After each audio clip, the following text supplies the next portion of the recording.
Muchísimas gracias, doctora Rosibeth Guzmán. Es un gran gusto para mí el poder estar en este magno evento en su edición número 33, que sin duda pues es un verdadero reto porque pues todas las implementaciones que hemos tenido que hacer en la enseñanza digital post-COVID o durante el COVID nos han llevado a la decisión que hicimos el día de hoy de hacerlo totalmente en línea. Y bueno, ha sido muchos retos y sin embargo mucho aprendizaje. El tema que voy a hablar en este momento está relacionado con algo que nos compete al interés de toda la comunidad de alergólogos e inmunólogos y muchas otras áreas relacionadas no nada más con la medicina, sino también con la industria alimentaria. Seguridad alimentaria, en donde vamos a hablar primero qué es una alergia alimentaria, cómo lo entendemos. Lo debemos de definir como aquella reacción de tipo adverso a cualquier tipo de antígeno alimentario que pueda ser específico, que probablemente pueda ser inofensivo para aquella población que no tiene los antecedentes familiares o que no tiene la sensibilidad para desarrollarla, pero sin duda está mediado por un mecanismo inmunológico tipo 1 de hipersensibilidad inmediata en aquellos individuos que son susceptibles a ese alergeno en especial. De entrada, epidemiológicamente hablando, hay más de 220 millones de personas que representan alergia alimentaria en todo el mundo. Aquí tenemos una gráfica donde vemos algunos de los diferentes países, lo que corresponde a Canadá, Estados Unidos y México, de acuerdo a esos grupos etarios y de acuerdo a la revisión de hace un par de meses de la epidemiología y Burden de Food Allergy. La alergia alimentaria en cuanto a incidencia y prevalencia, podemos decir que 1 de cada 13 niños lo va a padecer o que 1 de cada 10 adultos, afectando en un promedio de entre un 2 a un 10% de la población. En México, en el noreste, se encuentra una población de una prevalencia, del 2.6, de acuerdo a nuestras últimas publicaciones de hace, de hecho, más de una década, pero es más probablemente frecuente o más frecuente, de hecho, en el 51% de los casos, en el grupo etario de los menores de 5 años. De acuerdo a la Organización Mundial de la Alergia, la Organización Mundial de la Salud, en el día 7 de junio, nombrado como el Día Mundial de la Seguridad Alimentaria, en el 2019, que se hicimos el lanzamiento en conjunto en la ciudad de Bilbao, en España, se incrementó a 14 los alergenos principales que se deben de informar cuando se utiliza un ingrediente, entre ellos los que ya conocemos, los lácteos, la leche de vaca, huevo, crustáceos, trigo, apio, pescado, lupino, tenemos mariscos, mostaza, nueces, cacahuates, ajonjolí, soya y sulfitos. El perfil clínico epidemiológico de estos pacientes con sospecha alimentaria en el estudio Mexi-Preval, que también fue publicado hace unos cuantos años, menos de 5, en donde vemos el total de cada uno de porcentajes de estos alimentos y la frecuencia por los grupos etarios, como lo vemos aquí distribuido en los diferentes cuadros, que no me voy a detener mucho por esto. Pero sí voy a hablar de los fenotipos y los endotipos de alergia alimentaria, de acuerdo a este mejor entendimiento en esta publicación que vemos aquí, que hace menos de un par de años, en donde tenemos los clásicos que pueden ser transitorios, persistentes, los que son dependientes del NSAID y los que son dependientes de alcohol, los intermitentes o que causan reactividad cruzada, aquellos que son por sensibilización de aerosolizados, hay una reactividad cruzada con pólenes, o aquellos que tienen alimentos aerosolizados con los alergenos. Los alfa-gal, ya habíamos visto por ahí en algunos de nuestros seminarios el síndrome de alfa-gal, que es prácticamente con porcinos y con caprinos, así como también con la leche de vaca y sus derivados, con la carne, de res y sus derivados, y aquellos que no tienen esa sensibilización cutánea. Si hablamos de los síntomas, ¿qué es lo que debemos de esperar por cada uno de los órganos y sistemas? En piel, los síntomas más frecuentes son orientados a urticaria, angioedema, prurito, sensación de quemadura o eczema. En las membranas mucosas tenemos la hiperemia conjuntival, edema, prurito, lagrimeo, rinorrea nasal, congestión nasal, estornudos o esa sensación de inconformidad o de malestar con inflamación de la cavidad oral, que está implicado también la faringe, los labios y la lengua. De los órganos respiratorios podemos encontrar desde lo más leve como una sensación o prurito, o bien sensación de opresión en la faringolaringe, disfagia, tos, sibilancias, respiración intermitente, sensación de opresión retroesternal o en tórax, disnea y cianosis. Hablando de los síntomas digestivos, podemos encontrar náusea, vómito, dolor abdominal, diarrea, hematoquesia. Podemos encontrar síntomas que tienen que ver con el sistema nervioso, como cefalea, sensación de falta de actividad o una sensación de astenia, dinamia, pérdida de la conciencia, incontinencia, o bien a nivel circulatorio, pues trastornos en la desequilibrio en la presión arterial, puede ser bradicardia, taquicardia, arritmias, o bien falla de circulatoria. Ahora bien, de hecho, todos los días, alguna persona con alergia alimentaria y los padres de los niños se enfrentan a una pregunta muy relevante. ¿Esto que vamos a comer es seguro? Para responder a esta pregunta, necesitamos tener un conocimiento implícito en el etiquetado de los alimentos que pueden ser frescos, procesados o envasados. Puede haber una ingestión accidental de estos alergenos debido a que no existe precisión al 100% del etiquetado y este puede ser un riesgo evitable. En base a ello se ha generado el etiquetado de precaución de los alergenos, por sus siglas en inglés PAL. En respuesta a estas regulaciones, las industrias también han agregado indicaciones en las etiquetas para poder aumentar la seguridad del consumidor y también a las empresas que los fabrican, los etiquetan y los envasan, el evitarles problemas legales. Puede contener tal alergeno, es una de las frases o de los frases o emblemas que encontramos en el etiquetado. Este producto está o se hizo en una planta en la que se utiliza tal alergeno, o este producto o cadena alimentaria no separada o alimenticia no separada también está en juicio para tal alergeno o contiene trazas de. A veces esos etiquetados o ese tipo de lenguaje no es muy bien entendido por la población en general. Este PAL, esta precaución de los alergenos como manera preventiva, se considera que realmente muchos de ellos no tienen una información clara o es insuficiente, y esto genera mucho estrés y hay sentimiento de inseguridad y un riesgo, sin duda, potencial para aquellos que son realmente alérgicos. Hasta 40% de estos consumidores creen que esto depende de la ley. Hay regulaciones y etiquetado específico en la precaución de estos alimentos y en el envasado, de acuerdo como vemos en esta imagen del Current Opinion of Allergy de hace menos de 3 años, en donde hay países como Argentina, Australia, Canadá, Chile, China, Japón, y ahí vemos subrayado en rojo México, en donde hay que ver si las respuestas o las preguntas que nos hacemos en relación al etiquetado se están usando. En la mayoría de los países no. Si es regulado o si está prohibido, si existe riesgo, si el etiquetado contiene o permite poner el contenido, y las legislaciones. Vemos que hay muy variables las fechas de las legislaciones en cada país.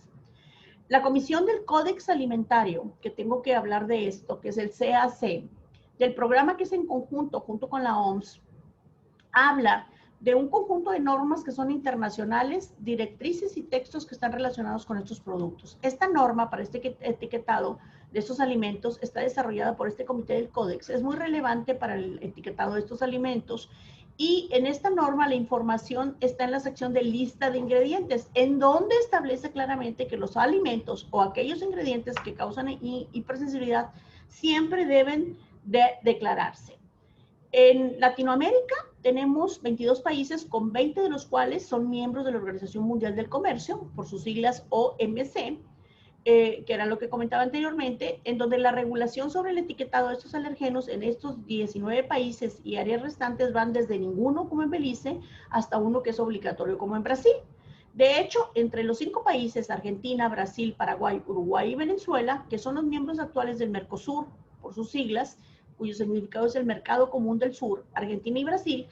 pasaron a ser un sistema obligatorio de estos etiquetados de los alergenos en el último par de años. En Venezuela, sus regulaciones a través de la norma venezolana para el etiquetado general de alimentos preenvasados. Centroamérica, 7 países, en donde incluye Nicaragua, Honduras, Guatemala, Panamá, Costa Rica, Belice y El Salvador, han formado el Consejo de Ministros de Economía,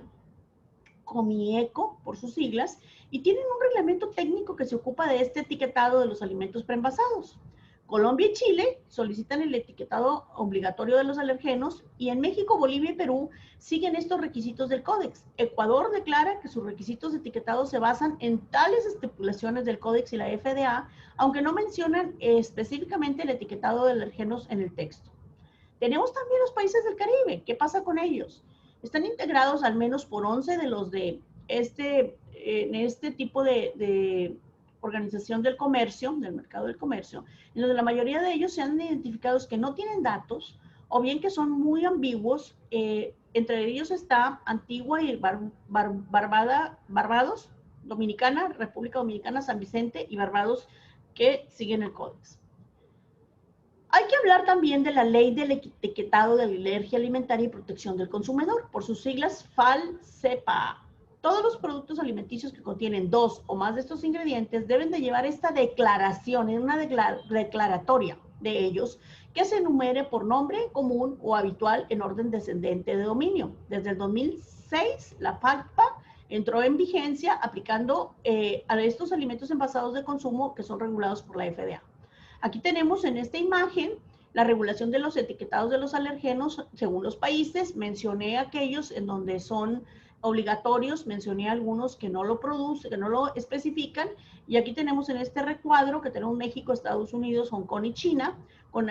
los alimentos que tienen que ver con identificación, como leche, huevo, soya, trigo, cacahuate, nueces, pescado y los crustáceos. Ahora bien, hay nuevas regulaciones de este etiquetado. A partir de marzo del 2020, en México, nuestro Senado, la Cámara Alta, aprobó esta regulación de etiquetado que establece que todas las etiquetas de los productos deben de informar los niveles críticos, pero relacionados al contenido energético y a los edulcorantes, así como otras informaciones nutricionales. Estos ingredientes deben estar enfatizados o hacer énfasis o subrayados con negritas, este tipo de letra que lo distinga y que resalte del resto de los ingredientes de acuerdo a la fuente, estilo o color de fondo.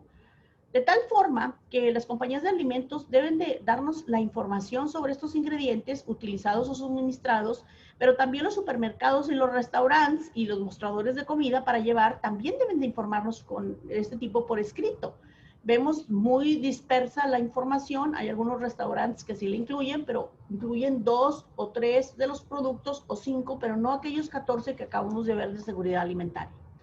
Por ejemplo, hay múltiples ingredientes que son coadyuvantes de los procesamientos en un alimento que se originan de un solo ingrediente alergénico y el etiquetado lo debe de aclarar. Hay mucha inquietud en los pacientes y muchas preguntas cuando nos dicen, doctora, es que aquí viene que es suero de leche, no es leche, o viene lactosa y no comprenden o no tienen la información o no hemos proyectado la suficiente información para que el público entienda qué es el derivado que lo contiene.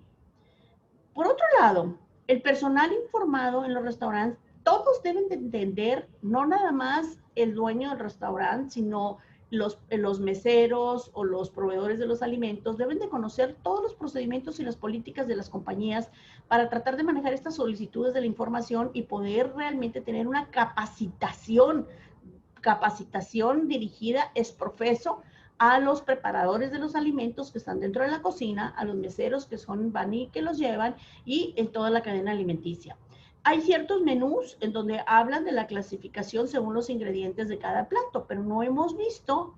que completen los 14 productos en cuanto a seguridad alimentaria que debe de tener, incluyendo el chef o empezando por el chef, marcar cuál de estos son los que la persona o el comensal o el cliente tiene algún tipo de alergia. Debemos también tener especial énfasis en el control de contaminación cruzada desde la fábrica, en donde debemos de tener la certeza de que los procedimientos en la elaboración incluyen la ropa protectora, el control de residuos, los procedimientos de la limpieza y el equipo específico. Idealmente, y lo digo idealmente, debemos de conocer el control de la comunicación de la contaminación cruzada, es decir, La limpieza que se hace después de la preparación de cada alimento para ver que se utilicen diferentes equipos libres de alergenos en lo que compete tanto en desayuno, comida y cena, por ejemplo, omelette de espinacas con hot cakes, en donde hay huevo, leche y trigo. En la comida se puede hacer en la misma parrilla, pollo a la parrilla, y en la cena hamburguesas con aros de cebolla que contienen trigo, y aquí ya tenemos una contaminación cruzada. Dicho lo anterior, además de la importancia y la relevancia, quiero hacer también énfasis que me acompañen en esta información sobre el control de la contaminación cruzada. También debemos de tener una información precisa sobre la preparación de las superficies de trabajo, donde tengamos utensilios libres de estos, el almacenado de los alimentos, que deben de estar separados en recipientes y con una debida etiqueta, y sobre todo el lavado correcto de las manos entre la preparación de los alimentos con y sin alergenos, razón de más en esta época de pandemia, en donde requerimos una supervisión y una certeza de que el preparador de los alimentos lo hace, así como el que lo sirve. El empaque, en cuanto al diseño del material, debe ser visible, debe de ser claro, legible, con contrastes e información precisa. Debemos de también establecer las líneas de envasado para reducir ese riesgo de error, y debemos de revisar periódicamente las etiquetas y los códigos de barra. Les comentaba hace un momento o al inicio que la Fundación de Seguridad Alimentaria y Prevención de Alergias, por sus siglas FCA, tiene como objetivo el proporcionar seguridad a todos los pacientes y sus familias a través de la creación y el desarrollo de aquellas soluciones que nos ayuden a complementar las necesidades no satisfechas o no cubiertas en el campo de la alergia con la industria alimentaria, por lo cual, en coordinación con la Organización Mundial de la Alergia, se estableció el Día Mundial de la Seguridad Alimentaria, declarado por la Asamblea General de las Naciones Unidas, presentándose el 7 de junio del 19, justamente con un grupo de expertos de la Organización Mundial de la Alergia, como lo vemos aquí identificado, incluyendo la presencia de Tomás Bermea, quien es el que generó los códigos o los logos de los ISO 9000. Esta fundación tiene los siguientes representación de grupos, además de la asociación con la Organización Mundial, expertos tanto en el entorno sanitario y científico relacionado con nuestra especialidad, asociaciones de diferentes grupos de pacientes mundiales,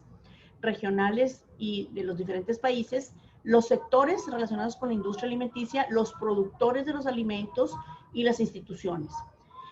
Hay que identificar justamente aquellas empresas que tienen entre sus objetivos el personal capacitado y calificado, no nada más en la prevención de alergias, sino también en la seguridad alimentaria, de acuerdo a los statements y de acuerdo a los artículos de posicionamiento de la Organización Mundial de la Alergia, que cumplan con aquellos requisitos, no nada más administrativos, sino de las instalaciones y las buenas prácticas, y la información que esté en los menús debe de ser clara, precisa, visible, segura, para poder facilitar la elección de los alimentos del público en general. Este acuerdo internacional, como he mencionado, se estableció y está respaldado durante respalda todo este desarrollo y los procesos de cursos y capacitaciones, así como la evaluación en el manejo y control de estos alergenos para la calidad de vida. Y también tenemos en México una representación internacional de esta fundación, FSA con la UAO, que es la fundación, igualmente FISA, que es la Fundación Internacional de Seguridad Alimentaria, que está relacionada con todo nuestro equipo de trabajo. En conclusión, debemos de entender aquella incapacidad de leer correctamente las etiquetas. Es un problema que refleja no nada más a la persona que lo está adquiriendo el producto, es un problema que se ve en todos los diferentes países, en todos los idiomas.